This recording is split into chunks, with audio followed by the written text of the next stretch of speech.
Okay, next up is Matt Cameron. He's from Duke Energy. I've known Matt for a long, long time. Uh, he manages the nuclear fuel supply and storage for one of America's largest energy producers. Duke has 11 nuclear units, mostly in the eastern part of the United States. And again, he's somebody I've known for a long time and is very knowledgeable of nuclear energy and nuclear fuel. So, everybody, please welcome Matt Cameron. Thank you, Curtis. It's true. I've known Curtis for the better part of almost 15 years now, and been working with White Mesa Mill, and I'm very appreciative for them inviting me out um, to kind of give a perspective of what this means to the U.S. industry from electricity, and how the mill and the mines that support the mill really benefit the U.S. customers. Um, and I am also very appreciative of Dr. Pearson because he covered a lot of what I was going to cover already, um, and took the hard questions. Um, so I do have slides. They may be hard to read.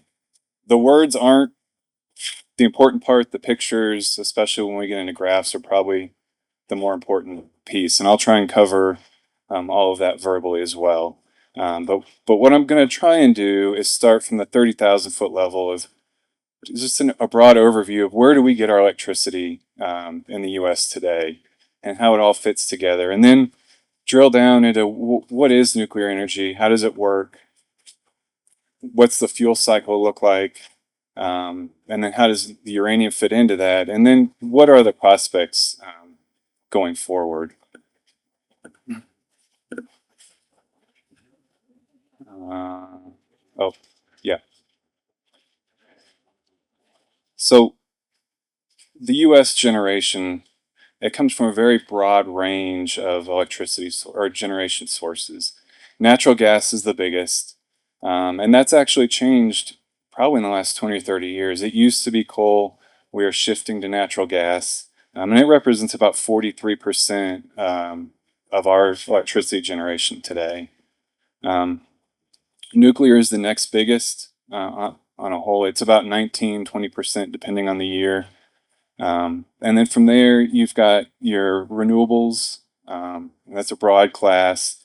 That includes hydro, solar, biomass, and wind. And then you've got some others. Coal is still a big player. We've been relying on coal for decades. They're big plants. They've been built. They're still operating well, um, and they're reliable. Um, but but we need a portfolio as a whole. We can't be relying on any one of these because they have their advantages and disadvantages. And when we use all of them, one's advantage will overcome another's disadvantage. Um, so I think past day or two, there's been a lot of talk about changes, especially AI, and the electricity generation is no different. We're seeing demand grow at rates we haven't seen in decades. 2-3% doesn't seem like a lot, but when you're talking about gigawatt scales, 2 or 3% is a lot. Um, AI is growing. We can't. It can't be stopped, but it is energy intensive. Um, and we're electrifying more and more things every day. Um, we are integrating renewables into the grid, and that's new. It's been around for a while, but it's challenging. The more renewables we get into the grid, the harder it is to manage. And we've seen that this year in Europe when Spain and Portugal had their part of their grid shut down because they weren't able to manage the renewables like they should have. We're also seeing cybersecurity play a bigger and bigger role. We've got to figure out how to keep our grid and our power sources safe. And in the world today, and everything is connected. And so that makes it difficult when everything is connected. There is a big investment in the grid today. I don't think any of us want to not have power, and we're not happy when we don't have power. Well, our grid has been around for probably 50 years, and it's time for investment. And to do that, it takes money. Um, and, and the challenge today is doing all of these things and rebuilding the grid and modernizing it and adding renewables and replacing generation sources we've had for decades at an economic process. That I don't want my power to go up 20%. I don't think anybody wants to. We've got to find a way to do this intelligently so it's affordable for everybody. But going into nuclear itself, um, you know, nuclear power, how it works, is not that different from a coal plant or a big natural gas plant. All we're really doing is heating water to make steam, to spin a big fan that turns a generator and puts electricity and electrons onto the grid. The key difference with nuclear is how you generate that heat. We're using uranium that splits apart, creates heat, and that creates steam.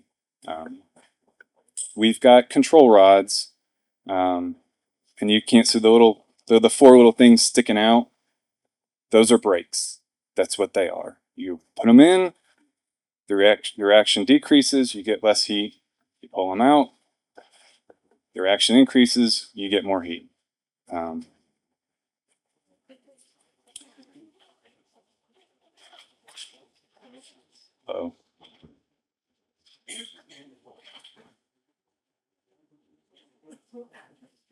I think I missed one.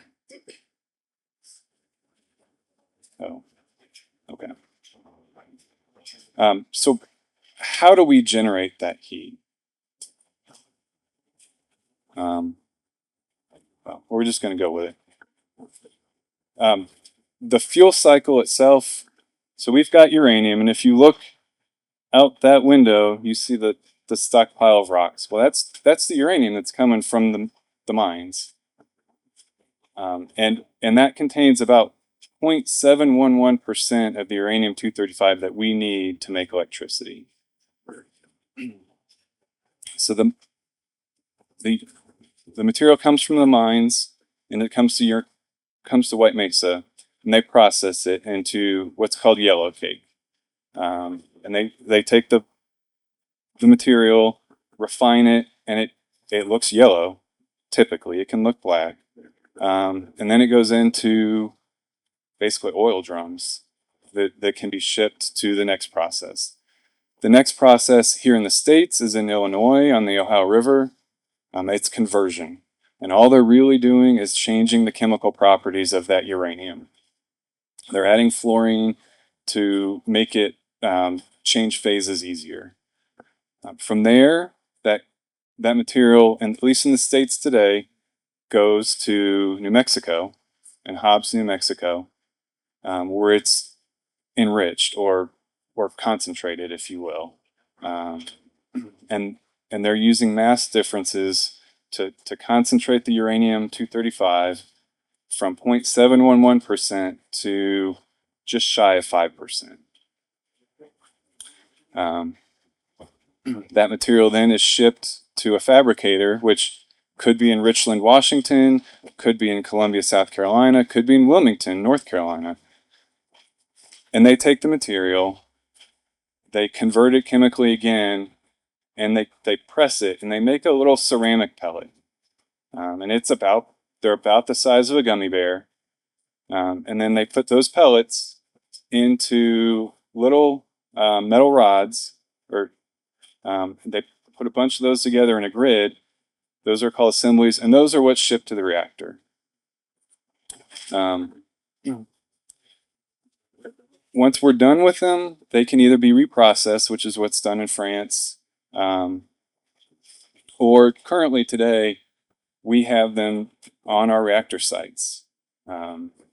We've been operating spent fuel storage facilities for over 30 years now on our reactor sites. Every piece of uranium that has come on our site is still on our site today.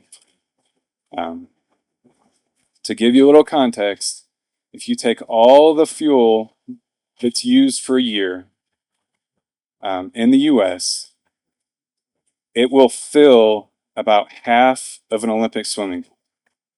And so that's it. And that powers about 72 million homes in the US. And Curtis used this stat. If you take all the fuel we've ever used in the US since the 60s, and you stack it on a football field, I think it's about 10 yards high. So 20, 30 feet. That's it. So we're fueling 72 million homes with electricity with a little bit of leftover or residual. So where's the magic? The magic of nuclear is the energy density. Those pellets are about the size of a gummy worm. Well, that gummy worm has the same energy equivalence of 3 barrels of oil, a ton of coal, or 17,000 cubic feet of natural gas.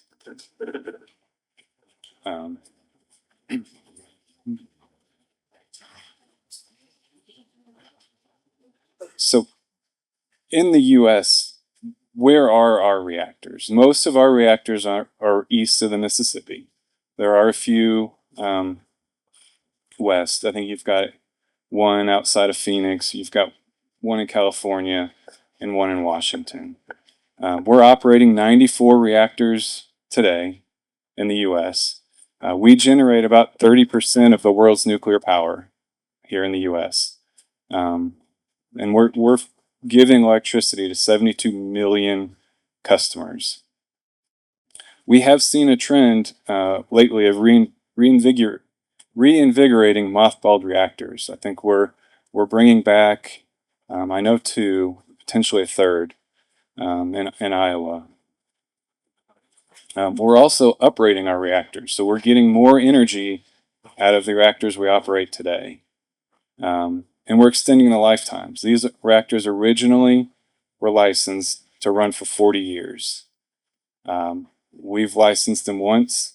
We've relicensed them once to get them to 60 years, which would put the fleet starting to come offline in the early 30s. We're now relicensing them for another 20 years. So these should operate for 80 years.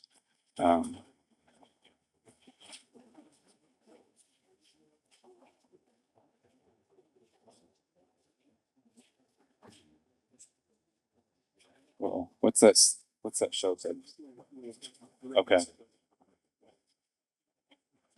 Well, things got really jumbled on me, so bear with me. We're gonna bounce around a little bit. So as a buyer of nuclear, when I meet people and I tell them what I do, the first question I get is, where does it come from? And the global sources of uranium are here. Hopefully you can see this chart. The darker green it is, the more resources that country has.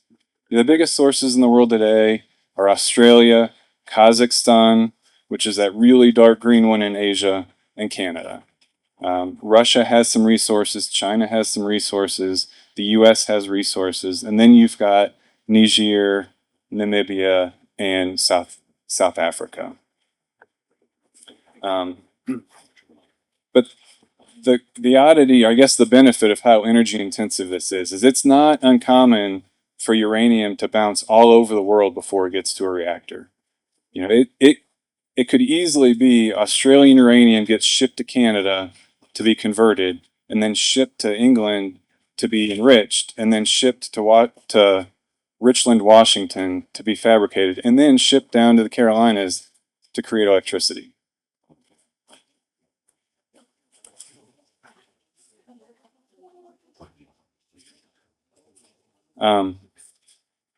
Well, nope.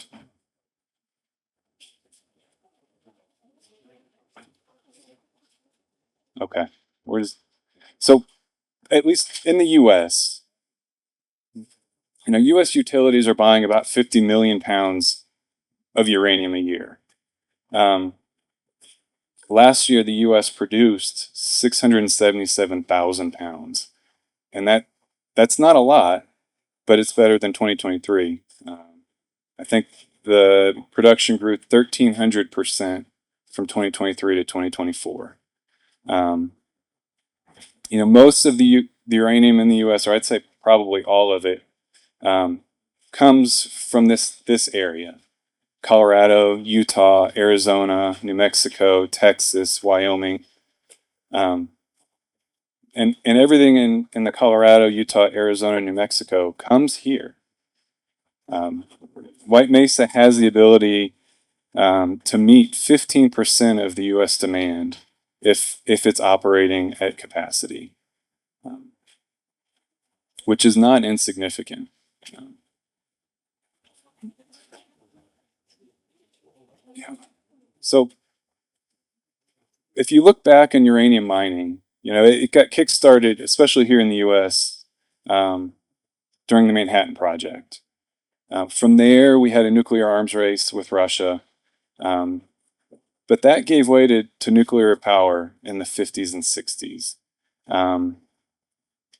We really peaked in 1980. The U.S. produced 43.7 million pounds of uranium. Um, but since 2000, or probably before 2000, we've produced less than 5 million pounds a year. There have certainly been advancements in technology and in environmental stewardship of the mines and the milling. And today, the mining incorporates advanced technologies and stricter regulations to make sure that everything's done safely and sustainably. Um, so, nu- nuclear energy as a whole is maybe the one place I can see today that has bipartisan support, especially in Washington. And it's nice to see. I started my career in the first Renaissance, and then we kind of came off. Um, and it is refreshing to see a reinvigorated um, sector. Um, the administration announced an energy dominance plan, probably in January or early February, and they since signed 4 executive orders on nuclear power itself in May. And there's really, I think there's 2 main goals in those 4 executive orders. It's reinvigorating the industrial base, so that includes fuel supply and the workforce, and then supporting new capacity. Um, and that's bringing on additional electricity through uprates, restarts, which we're seeing, new reactors. I think there's a goal of 10 new large reactors being constructed by 2030, and quadrupling capacity by 2050. We are seeing federal incentives for new production, and a number of nuclear bans are being overturned. I'm from Indiana. The words nuclear were never mentioned in the state. The state has since, I'd say, done a 180. It is now actively courting nuclear investment in the state. Um, let's see.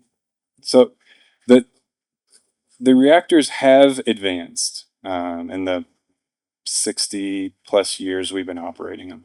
And now we have small modular reactors. We've got advanced reactor designs. Um, they're designed to be safer. Not that our current fleet isn't safe, but when you operate something for 60 years, you kind of find places to improve. They can be built cheaper. Um, the hard part is we do not have an industrial base today and the knowledge to really build these. So the first couple are going to be a little bit more expensive until we can figure it out. But we do see signs, China and Korea can build these on time, on budget, and be very competitive with other electricity sources. Some of the smaller modular reactors, in theory, can be built in a factory and shipped, all the parts shipped to a site and then just assembled, which would be great. I'd love to see that. But they're coming in all ranges of sizes and uses.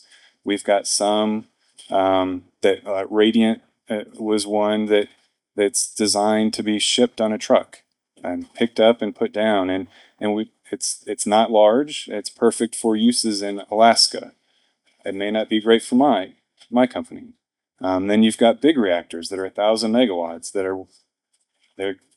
that can supply a lot of electricity for our customers. But the other thing with the newer reactors is they actually play well with renewables. They're designed to be able to run up and down and work hand in hand with renewable sources. Going forward, there is interest across the globe with not only new countries but existing countries, and nuclear is finally being recognized for its benefits to not only meeting climate targets but providing stable base load power. I liken nuclear reactors to diesel engines. They can go up and down, but they don't like to. Once you start them up, they just like to run. And the new reactors are no different. The US, the UK, Canada, France, and Japan formed an alliance to support nuclear fuel supply and expanding the use of nuclear power.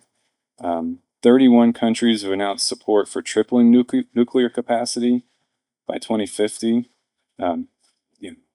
All of this growth doesn't happen in a vacuum. You can't do it without the uranium coming from this mill. We have enough uranium today, but we do not have enough online to power these reactors that are coming. So the future for uranium production is certainly bright, and this mill is wonderful. It will be a key player going forward. So in conclusion, and I might be able to catch up. Okay. In conclusion, the electricity industry is evolving with the challenges and opportunities it's provided. Nuclear power is going to be a key player, and its future is going to be shaped by new technology, policy, and sustainable priorities. White Mesa is the only operating uranium and rare earth mill in the U.S. today, and it is absolutely essential to the success of the nuclear industry. The future of uranium is promising. I'm excited to see the White Mesa mill continue to increase its production to cost effectively meet the needs of the U.S. electricity consumers in the U.S. and abroad. And I am happy to take any questions or offer them to Dr. Pearson.